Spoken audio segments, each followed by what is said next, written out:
요즘은 상처가 만연한 시대입니다. 너도 아프고 나도 아픕니다. 몸도 아프고 마음도 아픕니다.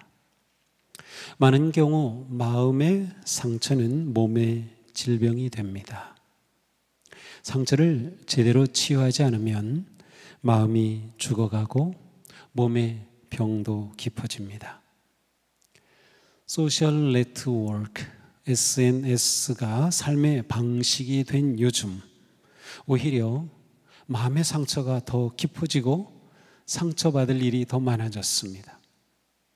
문자나 댓글을 올려도 상처받고 올리지 않아도 상처받습니다.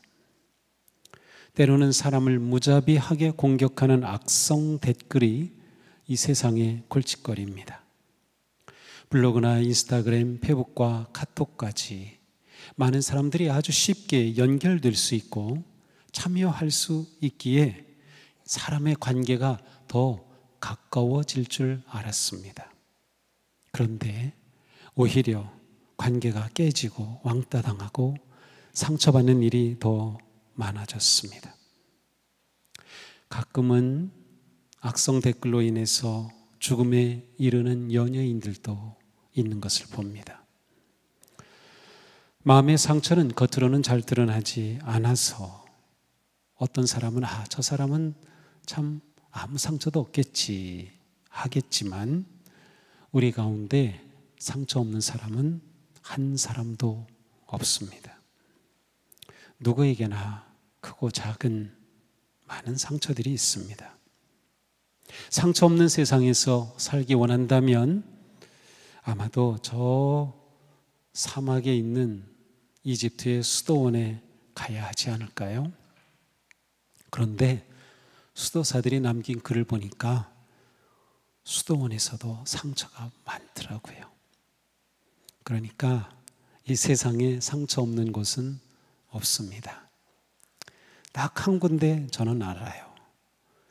마늘산에 가면 공동묘지, 거기에는 상처가 없는 게 분명합니다. 하지만 우리가 살아가는 한 상처 없이는 살 수 없을 것 같아요. 상처는 우리 인간관계에 굉장히 큰 영향을 미칩니다. 그래서 상처가 또 상처를 낳습니다. 상처를 피할 수 없다면 우리는 어떻게 해야 할까요? 그 상처를 잘 다룰 수 있으면 됩니다. 우리 몸에도 끊임없이 상처가 생기고 있습니다. 우리는 염증이라고 하죠. 그게 피부에 겉으로 보이는 것뿐만이 아니라 우리 몸에 혈관에도 장기에도 세포에도 염증은 계속 생겨요. 그것이 점점 커지면 그게 이제 어떤 증상으로 나타나죠. 그래서 우리는 약을 먹기도 하고 운동을 하고 또 음식을 잘 조절하면서 계속 염증이 생기지만 우리는 또 건강하게 살아가는 것과 마찬가지예요. 가만 보면 상처는 인생을 힘들게 하고 절망하게도 하지만 오히려 삶을 복되게 이끌어 가기도 합니다. 상처에 얽매여서 아파하고 미워하고 원망하다가 인생이 무너지는가 하면 상처에도 불구하고 오히려 상처를 딛고 일어서서 성숙하고 결단하고 새로운 인생길로 나아가면 훌륭하고 복된 삶을 살기도 합니다. 우리가 믿음으로 산다라고 하는 것은 바로 상처를 바르게 다룰 줄 아는 삶입니다. 상처를 바르게 다룬다는 것은 상처를 바르게 해석할 수 있고 반응할 수 있는 것을 말합니다. 상처에 대한 해석은 나의 몫입니다. 꿈보다 해몽이 중요하듯이 상처보다 해석이 중요하고 반응이 중요합니다. 그래서 인생은 해석이다 이렇게 말할 수도 있어요. 우리가 상처를 어떻게 해석하고 그 상처에 어떻게 반응하느냐, 그것이 중요합니다. 그런데 그것은 나에게 달린 일입니다. 상처로 인해 우리가 힘들어지고 불행해지고 계속 아파할 것인지, 아니면 상처로 인해 오히려 내가 생각이 깊어지고 마음이 넓어지고 삶이 오히려 성숙해질지, 그것은 나에게 달려 있습니다. 그런데 우리는 상처에 대해 바르게 해석하고 긍정적으로 반응할 능력이 매우 부족합니다. 상처에 대해 긍정적으로 반응할 지혜가 부족합니다. 그러나 괜찮습니다. 그렇기 때문에 우리는 하나님의 도우심을 받을 수 있기 때문입니다.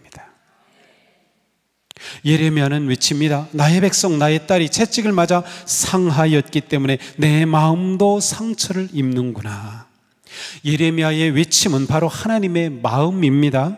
예레미야는 하나님의 마음을 직설적으로 표현합니다. 내 마음도 상처를 입는구나. 이 예언자의 표현은 하나님의 마음이 상처를 입으신다는 의미가 되기도 합니다. 하나님의 마음도 상처를 입으신다고요? 참으로 놀라운 말씀이죠. 하나님의 마음이 왜 상처를 입으시나요? 하나님의 백성들이 치유의 자리에 나오지 않기 때문입니다. 어찌하여 나의 백성, 나의 딸의 병이 낫지 않는 것일까? 예레미야를 통해 표현된 하나님의 이 간절한 마음은 하나님이 얼마나 자녀들의 아픔과 상처와 병을 만져주시기를 원하는지 그대로 드러냅니다. 하나님은 몸과 마음에 상처 입은 영혼을 위로하시는 하나님이십니다. 상처받은 우리를 돌보시고 우리를 치유하시고 위로하시는 하나님의 손길이 있습니다. 무엇보다 먼저 하나님은 우리의 아픔과 상처를 공감 혹은 체휼하심으로 우리를 위로하시고 만져주십니다. 예전 성경은 체휼이라고 하는 한자어, 힘든 단어인데 의미는 가장 정확합니다. 몸으로 몸속 긍휼히 여기는, 내장이 끊어지는 것처럼 그렇게 내가 그 아픔을 내 것으로, 다른 사람의 아픔을 내 것으로 느끼는 것이 바로 체휼이에요.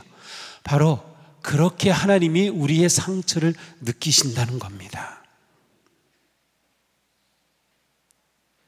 나의 백성, 나의 딸이 채찍을 맞아 상하였기 때문에 내 마음도 상처를 입는구나. 우리는 상한 갈대와 같은 존재입니다. 그러나 하나님은 우리의 상함을 외면하지 않으십니다. 우리를 이해해 주시고 우리를 위로해 주십니다. 이사야 선지자는 외치죠. 그는 상한 갈대를 꺾지 않으며 꺼져가는 등불을 끄지 않으며 진리로 공의를 베풀 것이다. 우리는 갈대 같고 꺼져가는 등불처럼 약합니다. 우리의 상처는 깊습니다. 그러나 하나님은 우리의 상처를 아시고 공감하시고 몸속 겪으시면서 아파해 주십니다. 히브리서는 말씀합니다. 우리의 대제사장은 우리의 연약함을 동정하지 못하시는 분이 아닙니다. 바로 여기가 체휼이라는 단어가 있는 것이에요. 우리의 대제사장 예수님은 우리의 약함을, 우리의 상처를, 우리의 고통을, 우리의 질병을 체휼하지 못하시는 분이 아니라는 거예요. 우리의 그 아픔을 똑같이 공감해 주시고 아파해 주시는 하나님이라는 것이에요. 가만 살펴보면 우리에게 상처를 주는 사람들은 이미 상처를 많이 받은 사람들입니다. 어릴 때 성장하는 과정에서 또는 많은 인간관계 속에서 받은 상처가 쌓여서 자신도 모르게 이제는 남에게 상처를 주는 사람이 된 거죠. 아픈 상처가 깊이 남아 계속 쌓여 있기 때문입니다. 때로는 우리도 누군가에게 상처를 줍니다. 그것 역시 내가 자라면서 받은 상처가 쌓여 있기 때문입니다. 우리 인생의 굴곡마다 상처가 남아 우리에게 나쁜 영향을 줍니다. 우리가 힘들 때 누군가가 내 곁에 있어주고 내 말을 들어주고 또 그렇구나, 얼마나 힘들었어, 이렇게 공감해주면 그것만으로도 우리가 힘을 얻고 때로는 그것으로도 우리가 치유되는 것처럼 우리를 만드신 하나님은 무너진 우리의 인생, 상처받은 우리의 인생을 잘 아시는 만큼 그렇게 우리와 함께 하시고 우리와 공감해 주시는 거예요. 하나님이 상처받은 우리를 너 그게 무슨 꼴이야, 그게 아니라 보듬어 주시는 거예요. 힘들구나, 너 많이 어렵구나 해주시는 거죠.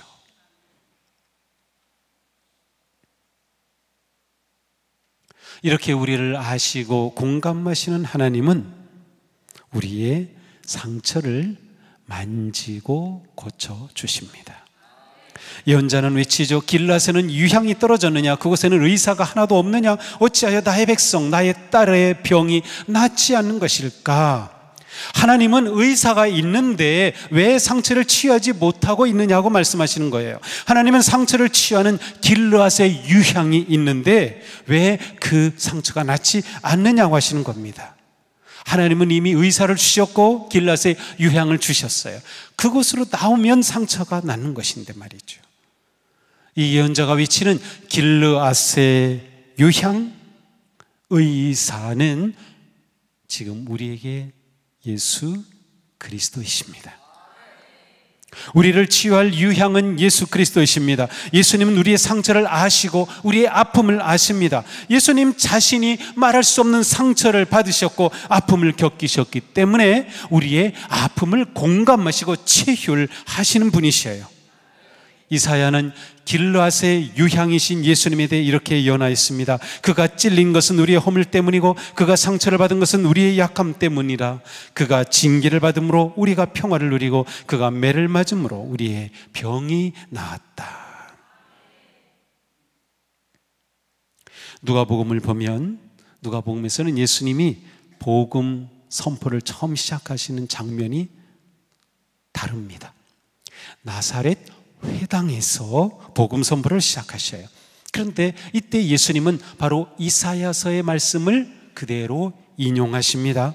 주의 성령이 내게 임하셨으니 이는 가난한 자에게 복음을 전하게 하시려고 내게 기름을 부으시고 나를 보내사 포로된 자에게 자유를, 눈먼 자에게 다시 보게 함을 전파하며 눌린 자를 자유롭게 하고 주의 은혜의 해를 전파하게 하려 하심이라. 바로 이사야 61장 1, 2절의 말씀을 인용하시면서 바로 이 말씀이 오늘 이 자리에서 예수님이 복음을 선포하시는 이 자리에서 이루어졌다라고 말씀하셨어요. 예수님은 자신이 이 세상에 오신 목적이 자유케 하시고 구원과 치유의 은혜를 전파하기 위함임을 분명하게 선포하셨습니다. 그렇습니다. 예수님은 모든 슬픈 자를 위로하십니다. 상처로 슬프고 아픈 영혼을 만져주십니다. 우리에게 이 믿음이 필요합니다. 우리의 주님은 우리의 상처를 아신다고 하는 믿음, 우리의 아픔에 공감하시는 사랑의 주님이시라는 믿음을 가져야 합니다. 우리를 아시기에 또한 우리를 치유하시는 길앗의 향유이심을 믿고 예수님을 의지해야 하는 것이에요. 예수님이 상처를 받으신 것은 바로 우리의 상처를 치유하시고 깨끗하게 하기 위함이었습니다. 예수님이 모욕을 당한 것, 바로 우리의 모욕의 상처를 치유하시기 위한 거예요. 예수님이 배반을 경험한 것, 바로 우리의 배반의 상처를 치유하시기 위한 거예요. 예수님의 그 모든 고통은 우리를 치유하시기 위한 것이다. 바로 이것이 예수님의 십자가의 고난에 담긴 사랑이고 은혜인 것입니다. 예수님의 십자가가 우리를 고치십니다. 예수님의 보혈이 우리를 치유하십니다. 그러므로 우리의 상처와 아픔을 부끄러워하지 말고 예수님 앞에 가져오시면 됩니다. 예수님은 아시고 이해하시고 만져주십니다. 상처를 묻어두거나 합리화하거나 누군가를 탓하지 말고 자신의 모습 그대로 주님 앞에 나와 주님의 치유하심을 구하십시오. 주님 앞에서 자신의 마음을 닫는 것은 너무나도 슬픈 일입니다. 그것은 치유의 손길을 쳐버리는 어리석은 일입니다. 주님의 위로를 거절하지 마십시오. 주님의 고치시는 손길을 외면하지 마십시오. 위로받고 고침받는 은혜가 바로 예수님께 있습니다. 우리 자신에게 일어난 상처를 해석하고 바르게 반응할 책임은 나에게 있는 거예요. 내가 내버려 두면 아무도 나를 치유하지 않습니다. 내가 치유를 위해 주님 앞에 드러내지 않는다면 누구도 대신 고쳐주지 않습니다.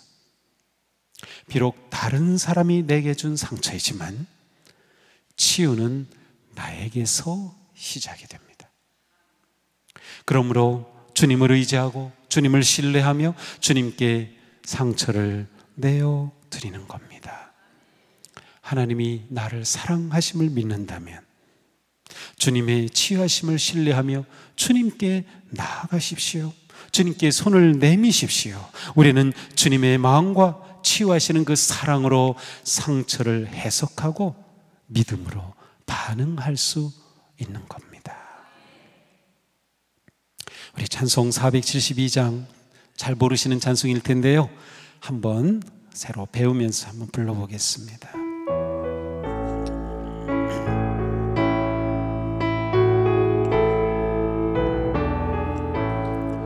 내 병든 손 내밀라고 주 예수님 말씀 안에 그 말씀을 굳게 믿고 병든 손을 내밀어라.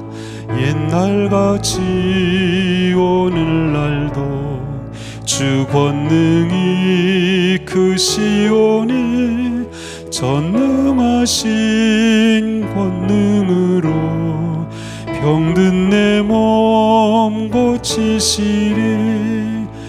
내 병든 손 내밀어라. 주 예수님 고치시리. 내 병든 손 내밀어라. 주님 고치시리라. 다시 한번 내 병든 손 내밀라고 주 예수님 말씀 안에 그 말씀을 굳게 믿고 병든 손을 내밀어라. 옛날같이 오늘날도 주 권능이 크시오니 전능하신 권능으로 병든 내 몸 고치시리. 내 병든 손 내밀어라. 주 예수님 고치시리. 내 병든 손 내밀어라. 주님 고치시리라. 아멘. 주님께 나와야 합니다. 꼭 그냥 가지고 있지 말고 주님께 보이시면 되는 거예요. 예수님께서 우리의 상처를 만지시고 고치시는 것은 바로 성령님의 역사하심을 통해서입니다. 자, 예수님과 똑같은 분이신 또 다른 보혜사 성령님이 우리를 만져주셔요. 예수님은 보혜사 성령님이 오시면 성령께서 예수님의 치유의 일을 똑같이 행하실 것을 약속하셨습니다. 그리스도의 영이 보혜사, 영이신 보혜사 성령님은 우리에게 은사를 주실 뿐만 아니라 우리의 상처를 치유하십니다. 성령님은 우리가 자신의 상처를 외면하지 않도록 도와주셔요. 자신이 받은 상처와 아픔을 직면할 용기를 주십니다. 자신의 상처를 직면할 때 치유의 길을 찾게 되는 거예요. 내가 병에 걸리면 고치기 위해서는 의사를 만나야 합니다. 의사가 진단하도록 내 몸을 보여야 합니다. 검사하고 병의 이름과 원인, 상태를 확인해야 치유가 시작되는 것과 같아요. 성령님은 상처 입은 우리가 하나님의 사랑과 십자가의 은혜를 깨닫게 해주시는 거예요. 사도 바울은 말씀합니다. 하나님께서 우리에게 주신 성령을 통하여 그의 사랑을 우리 마음속에 부어주셨습니다. 도우시는 성령님은 우리가 우리 자신의 상처를 직면하고 열어 보일 때 우리의 그 어떤 모습도 품어주시고 맡아주시는 하나님의 사랑을 알게 하십니다. 하나님은 우리의 상처와 죄 때문에 우리를 외면하고 버리시는 분이 아닙니다. 기억하십시오. 주님은 지금도 우리를 사랑하시며 앞으로도 우리를 사랑하실 것입니다. 성령님을 통하여 우리에게 보여주신 주님의 크고 놀라우신 그 사랑을 깨닫고 감사할 때 치유와 회복의 은혜가 임합니다. 하나님의 사랑이 우리를 치유하기 때문입니다. 또한 성령님은 상처와 아픔을 넘어 승리와 기쁨의 희망을 보게 합니다. 성령님은 우리를 향한 하나님의 마음과 계획을 보여주셔요. 예언자 예레미야는 선포합니다. 너희를 향한 나의 생각을 내가 아나니 평안이요 재앙이 아니니라. 너희에게 미래와 희망을 주는 것이니라. 우리의 하나님은 번영의 미래와 희망을 주시며 평화의 기쁨을 주십니다. 이것이 우리의 미래를 향한 하나님의 계획입니다. 하나님은 우리를 향한 놀라운 계획을 가지고 계신 분이에요.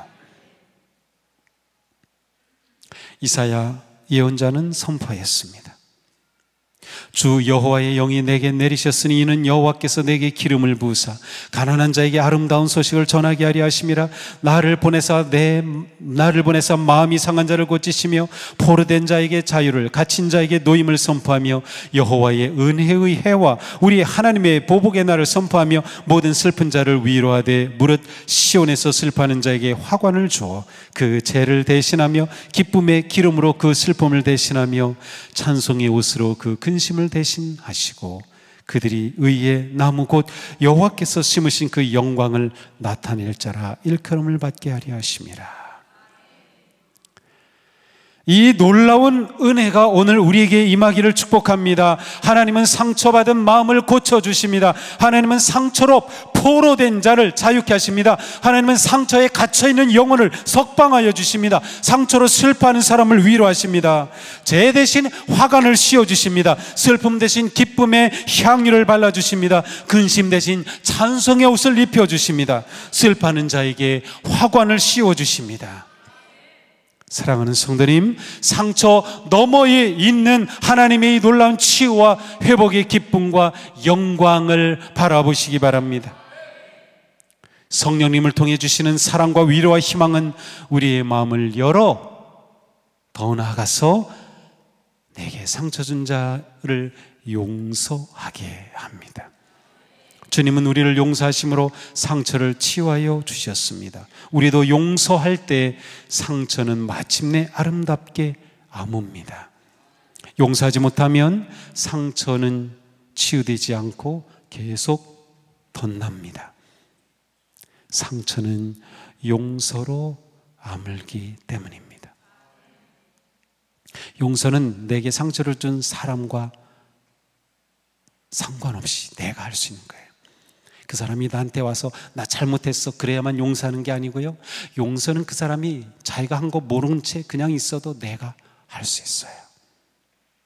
이게 용서의 힘입니다. 물론 용서는 쉬운 일이 아닙니다. 어쩌면 평생의 과정이며 씨름입니다. 그러나 우리는 성령님의 사랑과 은혜를 힘입어 주님을 닮아 용서할 때 놀라운 치유의 은혜가 임합니다. 성령님은 우리가 주님의 은혜와 사랑 안에서 용서할 용기와 믿음을 주십니다. 성령님께 우리의 상처난 마음을 드리고 성령님께서 우리를 만지실 때 우리의 상처는 성령님 안에서 아름다운 영광이 됩니다.